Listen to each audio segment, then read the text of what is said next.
times of change with the Windman. Give me the things you will have your eye on and we should be following as the offseason begins next week. So, Greeny, free agency is not that big of a thing this year. There's only a few, difference-making free agents, and there's not much salary cap space. So the bulk of the offseason action is likely going to happen in this next week, in and around next Wednesday and Thursday's draft. So expect to see action and the major roster maneuvering in this period, not so much the first week of July, which is what we were used to. Now, as far as the signings mattering, there is something interesting with signings, but it's going to be about extensions. What players extend their contracts, and what does that mean? If a player extends, great. If he doesn't extend, now we've got a problem. And that's going to start with Luka Doncic. Luka cannot extend right now. He's got to wait until August 2nd or after.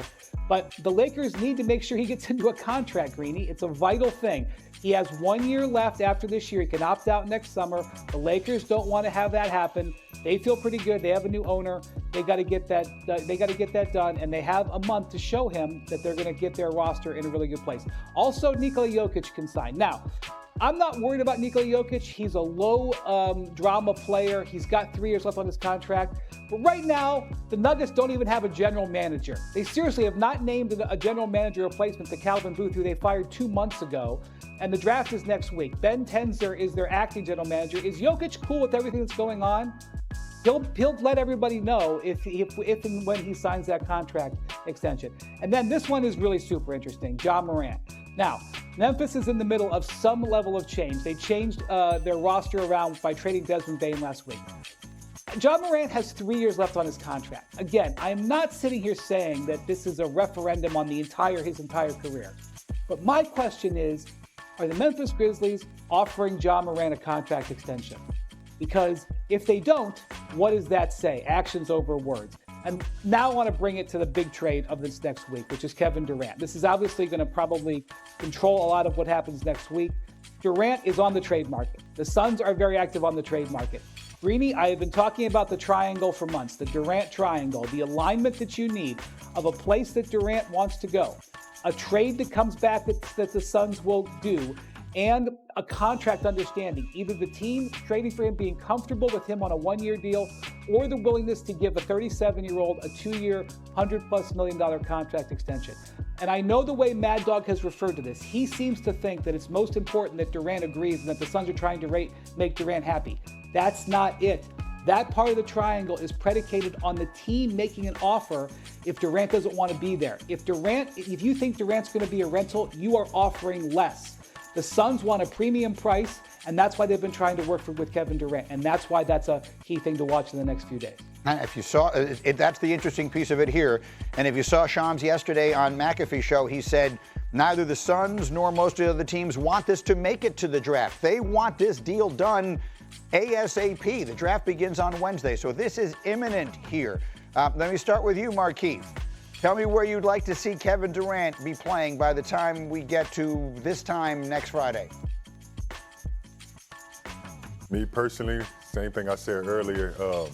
I would like him to be playing South Beach, man. I think it sets up perfectly to be on a team with guys like Bam Adebayo that does it all, right? The culture of winning in Miami. You have another elite scorer in Tyler Herro, but he could step right in and be the ultimate scorer that he has been, right? And there's no shots at other coaches.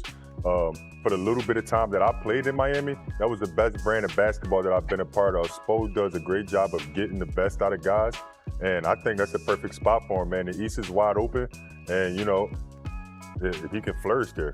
I just hope that UD's smile alone is not considered tampering. I think that would be my only concern here. UD, I don't know exactly what you're allowed to say about this, but what are your thoughts on Kevin Durant? He'll be 37 in September with the opportunity to get traded here in the next couple days.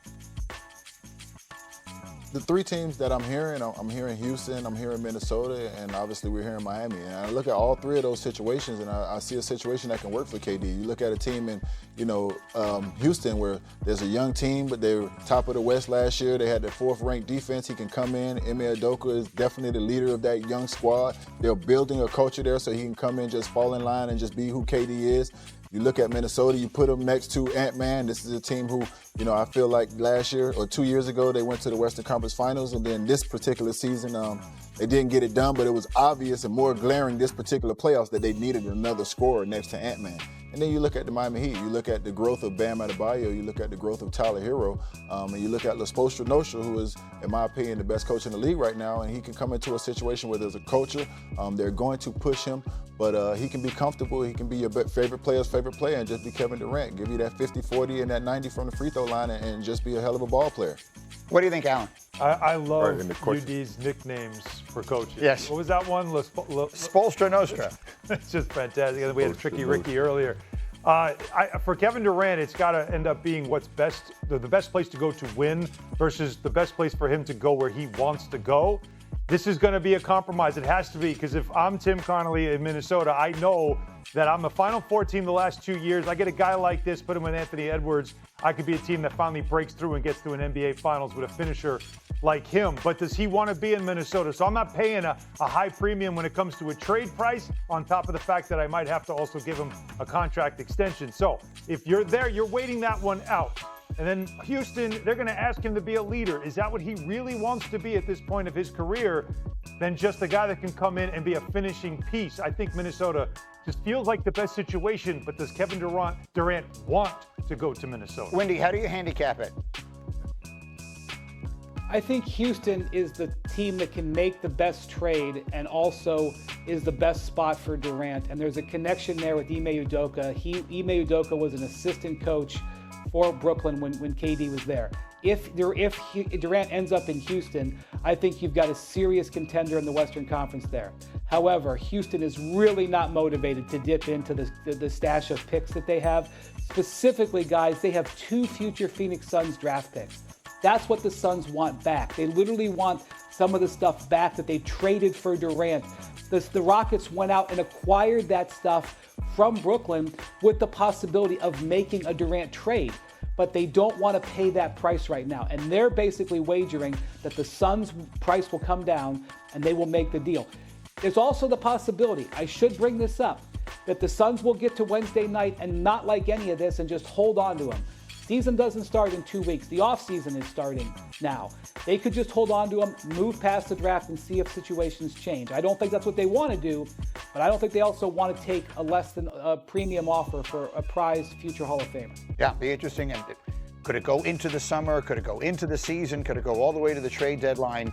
Kevin Durant is clearly the biggest piece to be keeping an eye on as we head into the offseason. Meanwhile, our next WNBA, an underdog again. That is 10 wins in this postseason as an underdog, tied with the 2023 Heat for the most in a playoffs in the last 35 years. And of course, Indiana will have a chance to break that record in Game 6 because they are underdogs.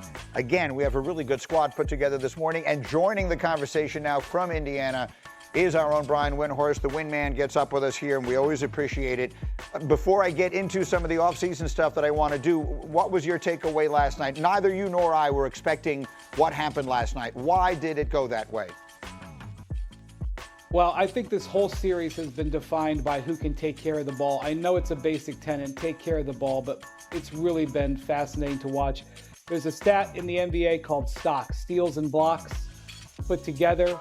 In Game 5, Oklahoma City had 27 of those. I've never seen a stat that high. Last